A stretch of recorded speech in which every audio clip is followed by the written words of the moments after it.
owned by Yoko Ono. Oh, wow, what a thing!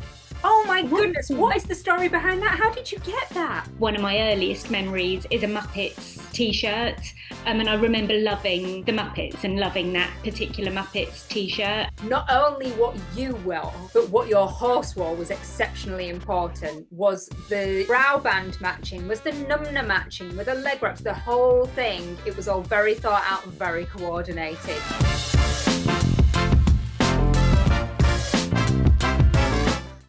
Welcome to Off the Hanger, the fashion podcast where we delve deep into our guests' wardrobes, finding out their favourite fashion pieces and the stories behind them. This week's guest is coach and wellbeing expert Sarah Williamson. And if you want to take a look at some of the fabulous pieces that we talk about, do remember you can head over to Off the Hanger's Pinterest. If you enjoy this episode, I'm going to ask one little favour. Please remember to share it with a friend. I hope you enjoy this.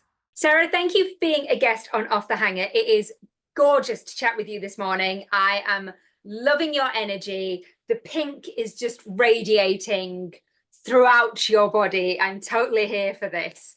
I am fascinated by your job. So you are a coach and a wellbeing expert, and you really focus on sober living. Is that right?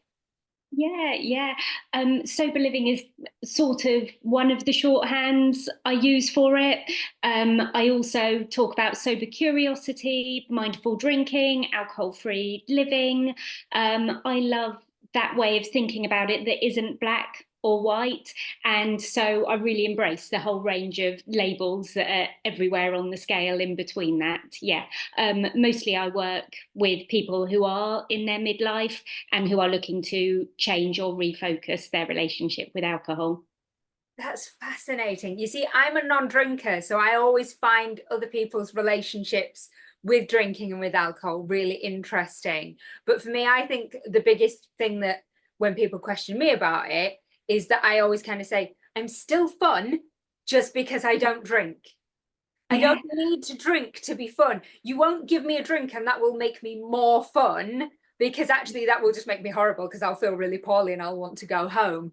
But it's that thing, I think people always assume, well, you must be boring. If you're not drinking, that's no fun. Yeah, boring or miserable, perhaps. Yeah, one or the other.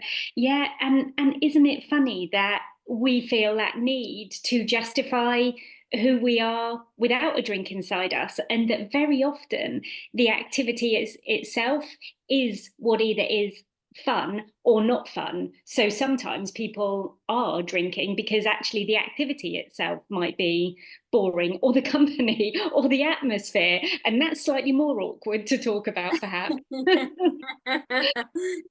Well, your fashion sense looks fun and I am totally here for it. I love anybody who is willing to embrace who they truly are and wear bold colours and bright things. And were you always like that? Did you love fashion as a child?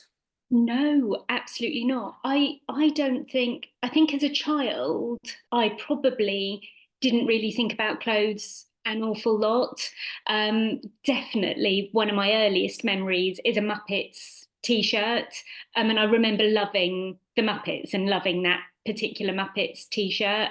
I was born in 1978, so there was a lot of beige and orange and brown dungarees in my childhood. But I don't remember feeling particularly drawn to a particular type of clothing, other than I was a massive horse rider from a really early age. So definitely clothing had a real functional purpose for me, and absolutely jodhpurs, particular riding boots. I can remember if I was asking for clothes for Christmas or birthdays, it would have been riding gear, definitely. Same, so much. I remember so much, kind of so many Christmases going, well, there's a certain type of muckers and I really want to have these particular boots, and then I want these boots for, actually riding in. And yeah, it was such a thing.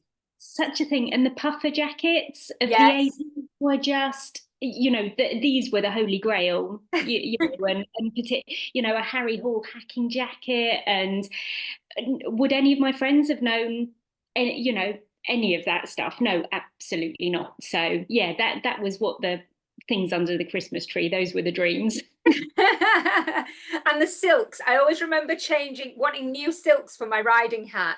That was always a thing. Like if anybody wanted to get me a bit of something, my mum would be always like, buy her a new silk for a riding hat. She loves to have this collection of different ones that I would wear to go riding, like the horses cared. Yeah, absolutely. Oh, and what a joy that whole coordination thing of the right silk with the right shirt for cross country. You know, are you gonna put tape around your horse's bandages, or all of this stuff? I suppose that whole that would have been the starting point of thinking about things going with other things being coordinated rather than just putting a top on or a pair of shorts, certainly. Exactly. It's another dimension of fashion that I don't think people recognize unless they're in that world, that actually not only what you wore, but what your horse wore was exceptionally important. Was the brow band matching, was the numna matching with the leg wraps, the whole thing. It was all very thought out and very coordinated. And I think people just used to assume that you were, just covered in horse muck from mucking out and you'd be wearing any old thing. It's like, no, no, no. There are moments when we are the height of equestrian fashion. Exactly that. When did fashion become a thing for you? Because you've got very vibrant, beautiful pink hair. You're wearing a gorgeous kind of ombre pink top. It's very clear that now you do love fashion. Yeah, yeah.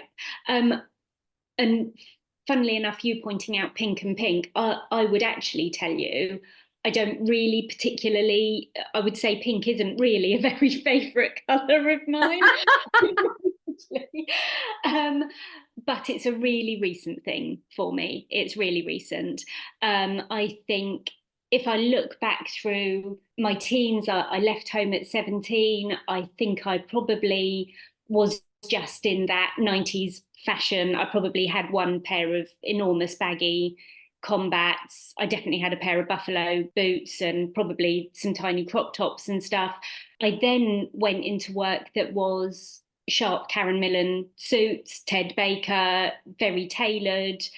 And my wardrobe probably consisted of that work wardrobe alongside a clubbing wardrobe and not much in between.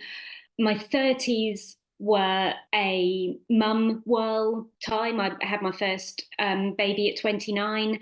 Those sort of 10 years after that were bootcut jeans at the beginning, skinny jeans by the end, and generally a t-shirt thrown on that I might have carefully chosen, but would have been fat face, white stuff, something accessible from the high street. And this incarnation now feels really quite new-ish because it is on the back of redesigning my life a bit. And the redesigning my life, the fashion element has been a part of that. And I'm 46 now, so I would say this reincarnation is probably only 4 or 5 years old. And my example of being able to show you what that looks like, 4 or 5 years ago, my wardrobe was very much this kind of tone. These were, I don't know why I haven't got rid of these yet. It must be because I purposely needed to show you today. The tops are navy blue, grey, black, light grey, dark grey, beige. And this morning, I pulled out my pile of t-shirts. This pile is kept on the top of the wardrobe, but my current what I'm wearing pile is this. And so vibrant. That is all of the reds, oranges, yellows, bright greens, and that is highly patterned and a completely different vibe. So the colour element is certainly a new thing that I've been having a lot of fun experimenting with. Oh, it suits you. It looks incredible. What's the oldest thing you've got in your wardrobe? Is it one of those t-shirts? No. Oh, okay. It's really old. Well, actually, yeah, it's the oldest thing in my wardrobe. This is from the 1960s. This is a full-length caftan, which I don't wear, but I do hang in my wardrobe. owned by Yoko Ono. Oh, wow, what a thing. Oh my What? goodness, what is the story behind that? How did you get that? My aunt and uncle in the 60s worked for the Beatles. My uncle was a roadie. He set up his haulage company with them and for them. And my aunt was a PA. Sorry, it's great aunt and great uncle, my dad's aunt and uncle. And so that came into my possession just one summer. I was staying with that aunt and uncle in Ireland, and we were having a ferret through just photo albums and things from their life. And I probably at the time was about 13 or 14, and I probably didn't, I would have known who the Beatles were, but not particularly on my radar. And they always, if they were talking about it, they would talk about the band that they worked for. It was kind of there was no wowness about it, or Yeah. this is who we spent a massive proportion of our life working with. These were who our friends were. These were who we traveled the world with. There was none of that kind of show offiness around it. Anyway, I was spending a couple of weeks this particular summer, and one day my Auntie Margaret said to me, you know, we were looking at things in her wardrobe, and she said, "Oh, this is one of Yoko Ono's caftans. Do you want it?" And I said, "Yeah, lovely, great." And didn't really think of anything about it, because Yoko Ono, I probably wouldn't have had any thoughts about who she was or what it was. So that is the oldest item in my wardrobe, and the one that probably um, holds for me special memories about my aunt and uncle, rather than what that particular item might also stand for. But yeah, it's something that's really special to me. It's old and also precious. That is absolutely incredible. What a piece to own. Oh my goodness, you would just, I can imagine you have so many museums and, collectors who would die for that. That is unbelievable. Yeah. It would actually fit me. It's not zipped. It's a beautiful cheesecloth fabric, and it's handmade. And this gorgeous pattern across the sleeve and across the top. I never have worn it, but not because I wouldn't, just because I don't know where the occasion might be. I'll let you know if that occasion presents itself. Well, following on from that, honestly, what's the piece in your wardrobe that gets the most compliments? It is a really not, I suppose, seemingly insignificant piece. It's a top with a sort of halter neck. Yeah, Yes, I suppose yeah. you would call it a halter neck. So it's quite cut away across the shoulders, sort of high hip length. And this is just a really beautiful shape on.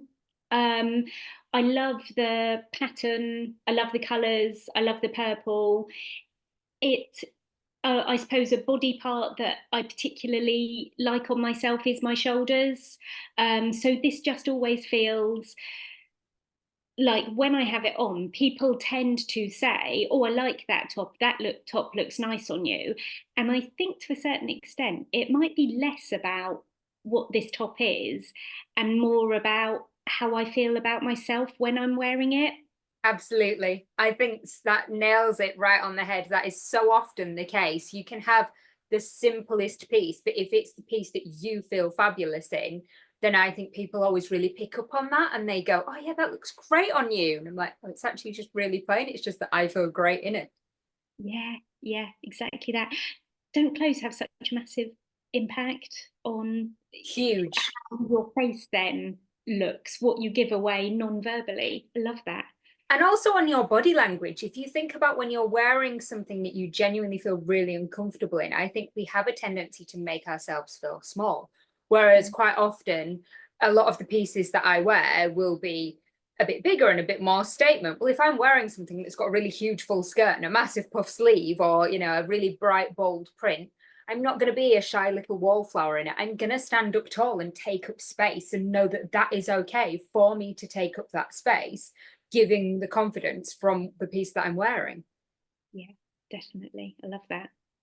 Now, do you spend quite a lot of money on your wardrobe? What is the most expensive thing? Mm.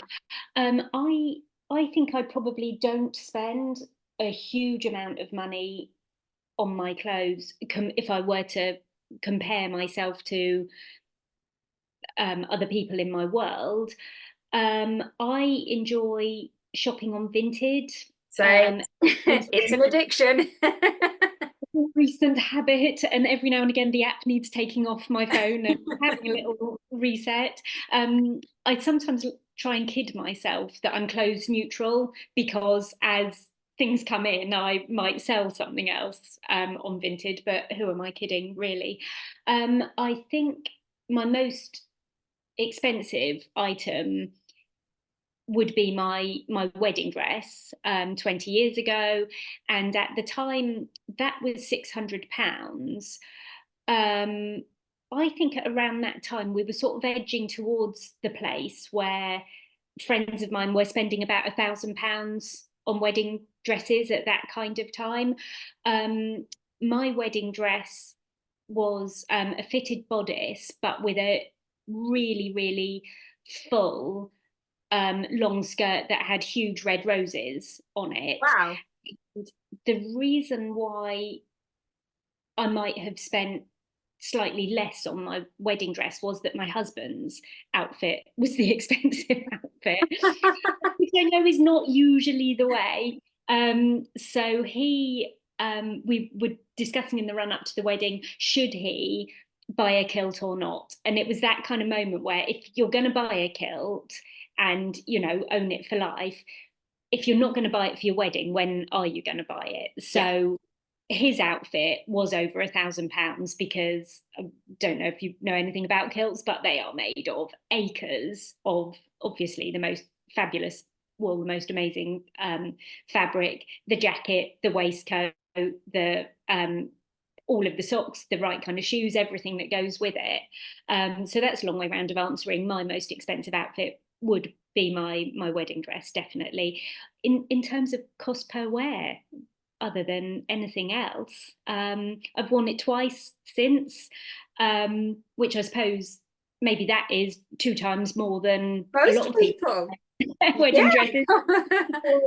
I wore it once to a photo shoot for a thing that a friend was doing, and I wore it once to a birthday party. It was a 30th birthday party, and my couple of gay friends of mine had the most amazing Elton John, David Furnish type party that was a wonderful in white ball. And so everybody was supposed to go in white DJs or white ball gowns or whatever. And myself and a few friends who are great friends, obviously, of the party host, because we were giving him a bit of a rough ride about being so OTT with his 30th birthday party, I wore my wedding dress. One of my friend's husbands wore his karate kit. My husband wore his cricket whites. Another friend wore a tennis outfit. And we very definitely lowered the tone to exactly where we wanted it with I love the creativity in that. I love the out of the box thinking and going, right, what do I have that's white? That isn't that obvious, a white tuxedo. No. Here I come in my cricket kit. Brilliant. So good. What's the newest addition lurking in your wardrobe? I think the newest addition is these fabulous, if I do say so myself, disco pants. They're so good. Aren't they so good? Look at the label. Palm. They are Palm, London, Paris, Los Angeles. They are the most incredible spandex. These were £10 from a local charity shop last week. They fit amazingly. They are got a proper sheen on them, a beautiful stretch. I took them to the till in the charity shop. They were on the special vintage rail, and the lady in there said, "Oh, I'm so glad that you're buying those. These were bought in by one of our regular donators recently. She's in her 80s, and she brought them in a bag of other things and said, I don't think I'm going to wear these anymore." Oh my gosh, I love her. I hope she had worn them in the past like 5 years or so. I think that would just be incredible. Do I? And I said to the girl in there, you know, next time she comes in, please can you tell her how happily housed they are, and they will be getting some outings. That's amazing. Oh my God, that's so good. Now, other than the incredible Yoko Ono piece, is there a most sentimental piece in your wardrobe? I'm kind of a little bit torn on this one. I think it is. I think it is. This was bought for me when I was 3 weeks old. So I was christened when I was really tiny, when I was 3 weeks old. And this is a poncho, a wool shawl that my uncle, who I love and adore, he's also happens to be my godfather, bought as my christening present. And so, whilst I could tell you that the Yoko Ono item in my wardrobe is probably the oldest item, this is actually the thing that has belonged to me since the beginning of my life and was bought for me. So this and obviously didn't necessarily fit me when I was 3 weeks old, but has fitted my whole life. And I just love it, and it's cozy and a beautiful colour and a lovely feel. And I can see myself owning this until I'm 100. This will always have a place in my wardrobe. It's so beautifully made as well. What an incredible gift to receive. Something that has had that longevity. And I imagine that when he bought it, he probably had no idea that it would be with you your entire life. No, yeah, exactly that. Yeah. What's the piece in your wardrobe that most sums you up? I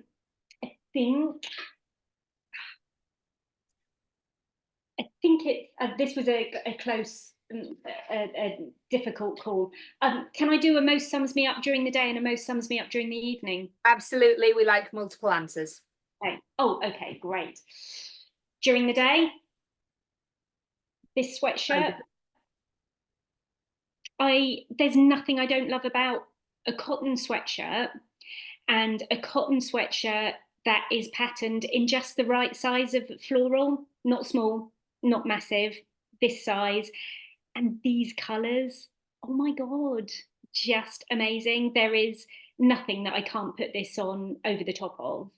I am somebody who feels the cold, so I am rarely caught without sleeves, really. And this is something that I can get it out of my wardrobe year after year and continue loving it, definitely. One of my very favourite things.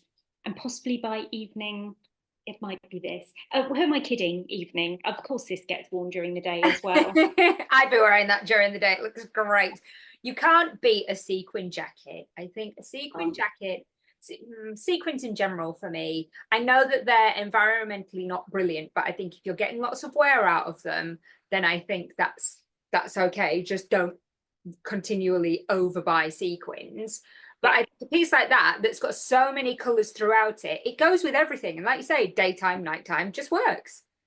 Yeah. And again, out of a charity shop, vintage. So that's been, I'd like to think, saved from landfill. We'll never go in landfill. Yeah.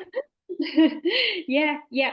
I think I sometimes have that idea of, oh, what might go with something else, and then I think that maybe I often give myself a bit of an out by saying, well, if I have all of the colours, more is more. Something goes with something within that outfit. Maybe you can correct me if I'm wrong. No, I take that logic. I absolutely take that logic. If you don't know what colour to wear specifically, I think wear all the colours. Just find something that's really colourful, because I don't particularly lean towards the warmer colours. You don't often see me wearing things that are red or pink or orange or yellow, those type of shades. They're not really in my wardrobe. My wardrobe tends to much more be the greens and the blues and the cooler kind of shades. But if I have anything that's got all of the colours in, then I'm okay with wearing those colours that might not necessarily be my overall vibe. But if they all go back to a green base or whatever, then I'm like, this still looks great. I'm here for this. Yeah, totally. Love that. Now, it's quite well documented on Off the Hanger that I am a disaster. and that fashion faux pas and wardrobe malfunctions just seem to radiate around me on a regular basis. I don't know what I do to draw them into my life, but I do. So I decided to start an unofficial club of people who could join me by sharing their misfortunes. Do you have a story to gain membership into my exclusive club of failures? Do you know, when I was thinking to myself about what failure was, I had a story in my mind that I was going to tell you.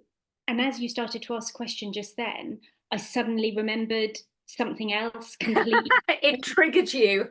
Oh my God, that brings with it such a huge sense of oh, hideousness. Oh my God. In fact, I've got part of the outfit that I was wearing when it happened right here. And having not known I was about to talk about this, but I just happened to have chucked this on the chair next to me. This is a skirt with a sort of mismatched length hem. The top layer of it is a kind of netty material, bought from Topshop when I was aged 18 or 19, living in Exeter at the time, and is a skirt that I still wear now. I love it. And one particular day, I'd have been probably about 22 or 23. I was travelling home from work in London wearing that skirt with a pair of Karen Millen super high stiletto winter boots, black boots with this skirt. I saw a celebrity on the train who will tell you another time who it was. I don't want to say on screen who it was. You can share afterwards. Oh my God. And and the work I was doing at the time, I did happen to spend a lot of time in the company of people who were making movies, doing interesting things like that. But I got a little bit starstruck by this person as I was getting off the train. And I was stepping off the train next to them at the same time as they were. He was getting off at my train station outside of London. And so I was a little bit discombobulated, kind of looking at him, holding on, trying to look really glamorous and sexy getting off the train. Of course I was.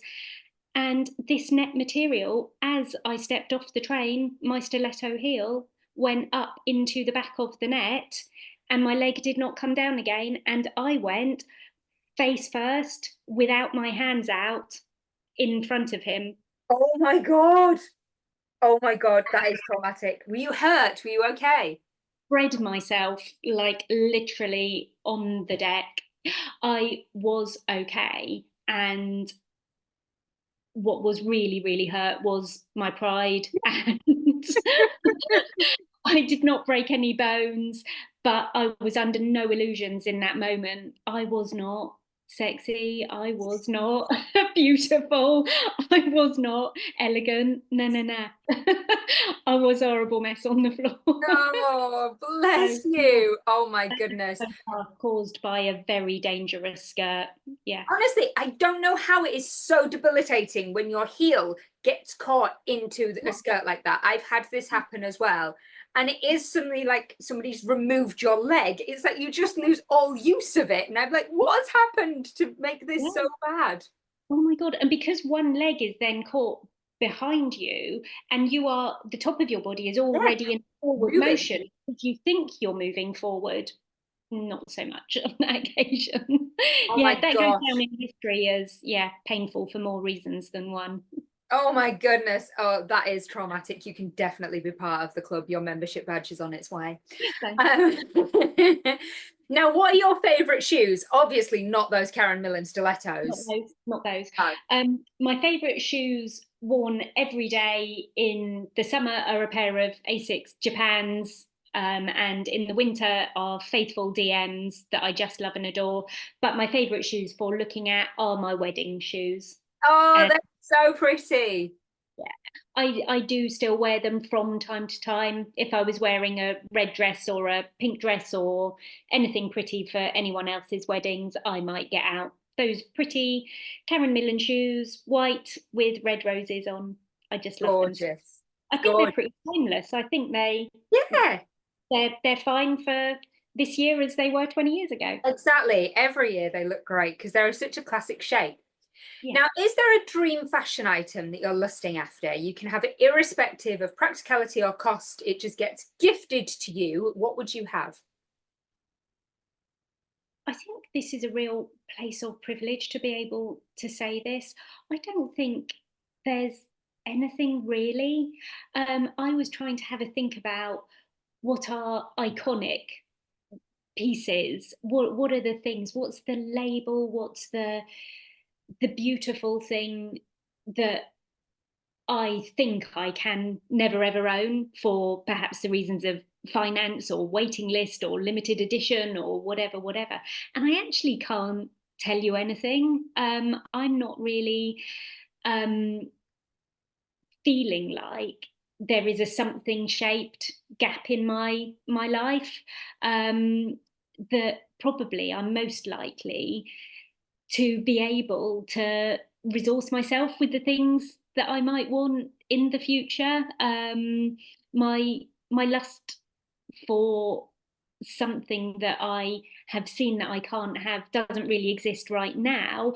But that's not to say that I'm going up to London this afternoon and I might see the amazing thing at that point. We know for sure all of the clothes in the world have not been invented right now. There's beautiful stuff coming. Maybe it'll be something that's in my future. I love that. That's such a lovely answer. I think that's great. Now, to finish on, do you have a piece of fashion advice that you would have given to your younger self? Obviously, you've had such a transition throughout your life in terms of fashion. What would you say to your younger self? I really would say to a version of me in my 30s, please do leave the grey alone. Please step away from the grey. I was definitely caught up in a grey way of feeling that was very definitely reflected in my wardrobe. And I remember one day a friend who was meaning to be loving and kind said to me, I had been talking about something particular that had been going on at the time that wasn't going great. And she said to me, do you think you might feel a bit less grey if you wore a lot less grey? And I Very obviously true. wanted to punch her in the face because she was exactly right. And that beautiful honesty that comes from somebody who knows you really well and can get away with saying something like that.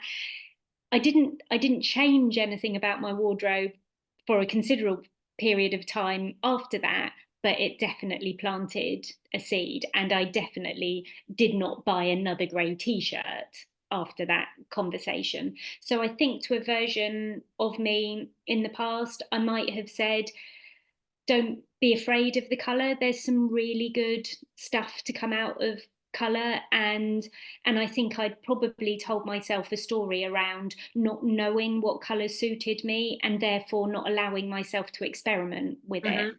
and that actually giving a younger version of myself the freedom to experiment with colour might have been a good thing before 40, but I'm certainly glad I've embraced it now and I've got it for 50, 60, 70, 80. Who knows from here?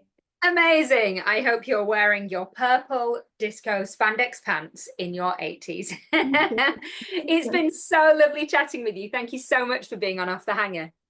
I've had such a lovely chat. Thank you so much for having me. It's been lovely. Well, I hope you enjoyed that chat as much as I did. If you did, please remember to share this episode with a friend.